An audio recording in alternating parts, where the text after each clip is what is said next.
Pernod Ricard, action en solde sur le PEA ou pas? Bonjour, dans cette vidéo, je vous présente une analyse de Pernod Ricard. Le secteur des boissons alcoolisées est assez malmené depuis quelques mois. On va voir s'il faut acheter actuellement Pernod Ricard ou pas. Tout d'abord, je rappelle que cette analyse est mon analyse, ce n'est pas un conseil d'achat ou de vente. J'effectue cette analyse à partir de mes indicateurs. Ne prenez pas ça comme un conseil, faites vos propres recherches et investissez en conscience en fonction de votre objectif d'investissement.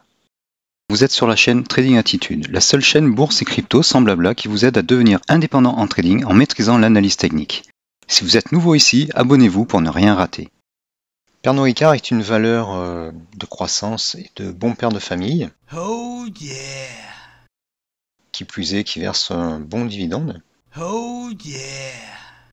Elle est en hausse depuis des années et depuis un an, elle est en perte de vitesse.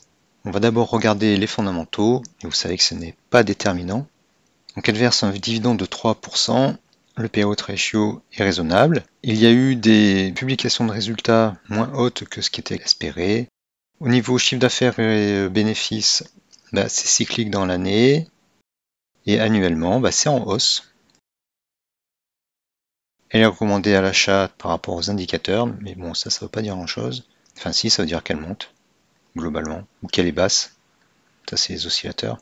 Les analystes la recommandent à l'achat puisqu'elle a baissé, forcément. Ça ne veut pas dire grand-chose non plus. Au niveau fondamental, rien de particulier. Le chiffre d'affaires augmente. Je ne vois rien de particulier. Les assets aussi. Les dettes sont assez raisonnables. Le cash flow, je vois pas de choses bloquantes. Les statistiques, le price to book ratio, il est un peu baissé, il est à 2,27. Je vais le mettre en annuel. Les ratios de profitabilité ne sont pas mauvais. Ratio de liquidité, le current ratio est excellent, le quick ratio un peu moins. Et les ratios de solvabilité sont bons.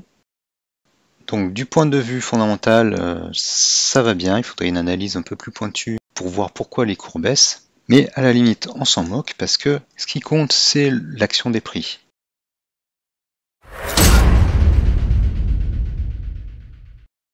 Si c'est une excellente valeur mais qu'elle baisse, elle baisse. Point. What's your problem?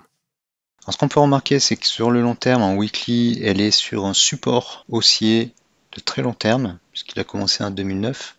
On l'a un peu dépassé, mais bon, vous savez que ce n'est pas très significatif. Voilà, si je le baisse un peu pour faire correspondre à ça, bon là juste un tout petit peu effleuré, on n'a pas clôturé en dessous en weekly.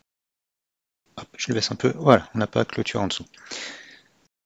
Donc on est sur ce support, et donc certains vont vous dire c'est le moment d'acheter, puis elle est pas chère aussi. Alors voyons ça de plus près. Déjà, on voit que la ligne de vitesse qui était comme ça, maintenant elle est comme ça, et bien remonte. La pente devient de moins en moins grande en valeur absolue. On a un petit support ici, et on peut considérer qu'on a une sorte de wedge là. Donc effectivement, elle devrait remonter, mais n'est-ce pas un peu tôt? Surtout que les marchés ont bien progressé, ils vont sans doute encore un petit peu progresser.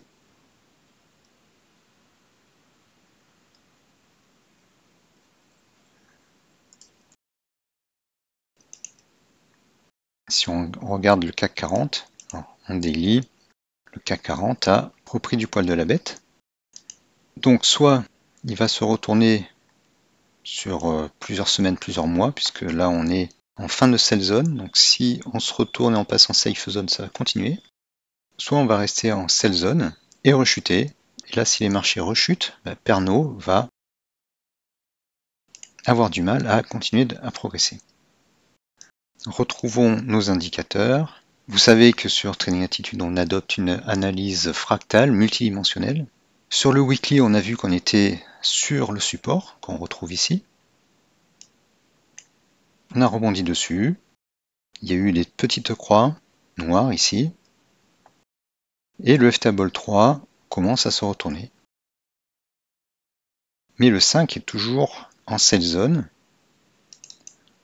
Bon, lui aussi, il fait mine de vouloir se décoller de son enveloppe inférieure, ce qui veut dire baisse du momentum baissier. Mais il est assez négatif, il est à moins 0,8, ce qui est assez négatif. On pourrait avoir un rebond comme ici, ou comme ici, ou comme ici, mais vous le voyez, les cours ont rebaissé après. Néanmoins, le plus bas sur le F-Table 5 ici est pas beaucoup plus bas que celui-ci, contrairement à celui-ci par rapport à celui-ci. Sur le F-Table 4, ce plus bas ici était au même niveau que celui-ci, et là on va faire un plus bas qui sera certainement plus haut que le précédent. Donc la chute s'enraye un petit peu. Après, on n'est pas encore revenu en tendance haussière. Donc si vous avez des positions sur Pernod Ricard qui sont anciennes et votre prix moyen est plus bas, vous pouvez renforcer. D'ailleurs, j'en ai pour le long terme et si la chute est vraiment enrayée, j'attendrai encore quelques séances pour voir ce qui se passe, je renforcerai. Mais pour l'instant, c'est un poil trop tôt. La règle en trading et même en investissement, c'est d'acheter lorsque l'actif qu'on achète montre des signes qu'il va s'apprécier. Pour l'instant, je suis pas encore convaincu. Il faudrait qu'il sorte de ce wedge, de ce triangle. Que les prix sortent de ce triangle. Voilà, comme ça, par exemple. Donc ça, c'est en daily, en 1 heure. C'est là où on voit venir les changements de tendance. On voit que en 1 heure, eh bien, le F-Table 5 qui montre la tendance moyen-long terme, au niveau de l'unité de temps, donc en 1 heure, il est majoritairement négatif. Là, il va sans doute repasser positif. Mais si c'est juste pour faire une petite incursion et redescendre, ça va pas donner grand-chose. Il faut qu'il reste positif durablement. Et ça, c'est en daily. En daily, il va devoir repasser en safe zone. Là, si on regarde depuis un an, cet indicateur qui montre la tendance de fond sur l'unité de temps donnée, donc là en 1 heure, il est toujours en sell zone, sauf sur une petite période ici. Donc il va devoir repasser en safe zone, comme ici, et même plus durablement, donc repasser positif et en safe zone, comme ici. Ou comme ici. Vous voyez la différence, là l'action était haussière parce que le FTA-Ball 5 était positif et haussier en safe zone. Et ici aussi. Donc pour une hausse durable, eh bien, il faut qu'il repasse au moins en safe zone, et si possible avec une forte pente, même s'il est négatif. C'est pour ça que je dis que pour l'instant, on n'est pas encore certain qu'on aura une tendance haussière. Par contre, sur du 1 heure, la donne a un peu changé. Mais ça ne veut pas dire que ça va se propager sur le daily, et encore moins sur le weekly. On a eu des creux signalés par les croix noires et les flèches vertes, et une zone de liquidité ici. Donc là, la smart money a accumulé et nous amène un peu plus haut, probablement jusqu'ici. Mais est-ce que ça va continuer? Là, ça reste encore à voir. Donc si vous êtes intéressé et si vous voulez essayer d'anticiper le rebond, parce qu'en fait les gens qui investissent à long terme achètent quand l'action a baissé, mais elle peut continuer de baisser. Donc si vous voulez le faire, allez regarder sur le 1 heure et entrez dans les creux sur le 1 heure. Les croix noires ici vous donnent des bougies où vous pouvez acheter et chaque fois les cours remontent, en tout cas la plupart du temps. Si je reviens en daily, on voit qu'on a ici une zone de liquidité avec, je vais enlever ça, avec un gap haussier ici. Donc on peut considérer que ça c'est un order block. Ici on revient sur l'order block. Ça se trouve la smart money vient renforcer pour repartir encore plus haut. Donc ça c'est plutôt en faveur pour un rebond. Mais personnellement, eh bien tant pis si je perds un peu au change et que j'achète trop haut, je préfère voir une confirmation de la nouvelle tendance haussière et donc les FTA Ball long terme qui repassent en safe zone. Parce que pour l'instant ils sont négatifs et ça me plaît pas trop. Le FTA Ball 3, bon, ça c'est en 1 heure, en daily, Il fait mine de se relever. Et voilà, en daily, moi j'attendrai quand même qu'on casse cette résistance-là.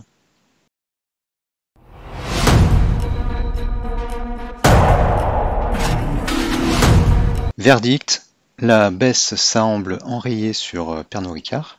Personnellement, je n'ai pas encore d'indice qu'une nouvelle tendance haussière est enclenchée, donc j'attends un petit peu. Si vous cherchez toujours de bons indicateurs, eh bien inscrivez-vous à ma formation Gabi, vous avez le lien dans la description de la vidéo. C'est une formation avec beaucoup de contenu, beaucoup d'indicateurs, en plus des indicateurs que vous avez vus, A7, FTABOL, le DAS également. Beaucoup d'indicateurs, beaucoup de screeners, des screeners qui permettent de trouver les actions qui montent le plus. Ça fonctionne sur les actions, le forex, les cryptos, les futurs, les CFD. Il y a beaucoup de méthodes, d'outils pour vous. Il y a même de la psychologie, de la PNL, de l'hypnose. Et avec la formation Gabi, je vous offre le pack entier de mes autres formations. Ça fait environ 17 formations. Alors une fois que vous êtes inscrit, ça ressemble à quoi? Eh bien, vous avez accès à la plateforme de formation. Et sur la gauche, vous avez toutes les formations. Donc vous aurez tout ça à peu près. Donc ça fait beaucoup de contenu. Vous avez des vidéos, des PDF, des indicateurs, des screeners. Beaucoup de contenu, ça vaut vraiment le coup. Et il y a pour tous les types de traders et investisseurs. Il y a du long terme, du court terme, du scalping, comment protéger ses économies. Voilà. Et puis si vous n'avez pas la possibilité d'investir dans cette formation, vous pouvez aller sur Etsy et vous cherchez Trading Like Heroes. Voilà. Alors attention, c'est pas tous mes produits. Donc vous allez sur la boutique qui s'appelle Trading Like Heroes. Voilà, ça commence par ça.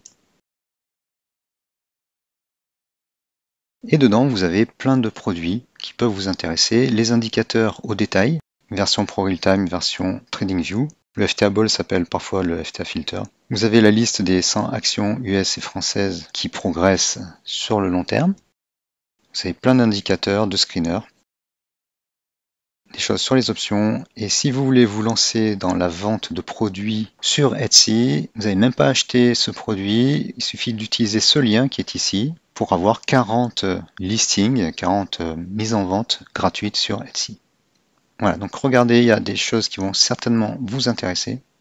Merci d'avoir suivi cette vidéo. Enfoncez le pouce bleu, partagez la vidéo, laissez un commentaire même si c'est pour rien dire. Abonnez-vous. Merci et à bientôt.